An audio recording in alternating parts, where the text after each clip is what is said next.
as a child, I grew up on a dairy farm at Ouse.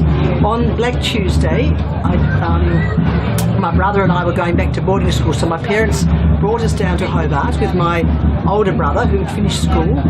And on the way down, when we were opposite Mount Dromedary, south of New Norfolk, I remember looking across and seeing smoke there and fires, and my father saying, "I don't like the look of that." So we came into Hobart and we had lunch at the Domino in Elizabeth Street and met up with other families returning children to boarding school. My parents left us early with friends at Sandy Bay, and they wanted to return home as soon as possible. And it took a long time, many hours I think, to return back to Ouse.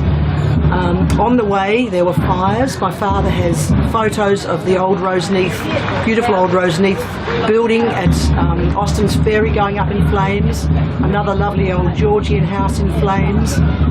At Granton, they were stopped by a woman who was frantic about her husband, who my father found in the paddock, and very sadly he'd died in the fire.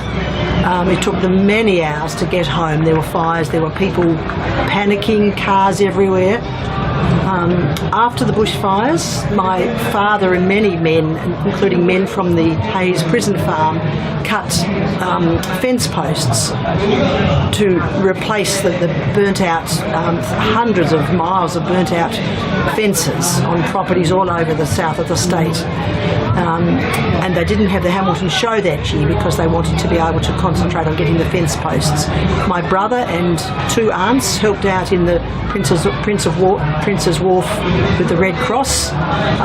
People donated many things, and so they were sorting things out and donating to families that had been affected by the fires. On the day of the fires, I remember my father took photos in Elizabeth Street of the GPO, and I think it was 2 o'clock, and you could hardly see anything. It was so black. In the afternoon, I went swimming down, I think, Red Chapel Beach with a friend, and it was horrible. We weren't in the water because there was just horizontal wind and so much rubbish and sand and everything swirling round. I was taken back to Farn, it was Presbyterian Girls' College at that stage in Lower Sandy Bay, and there were only a few of us returning because many people couldn't get back from the north.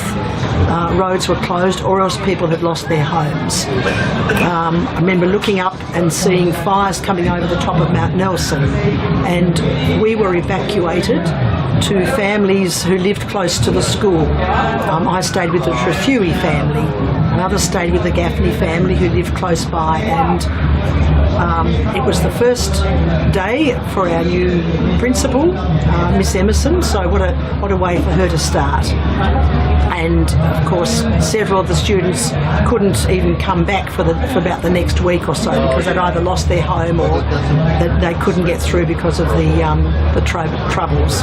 The school wasn't burnt, but it was a very memorable day, and I think everyone has a story to tell.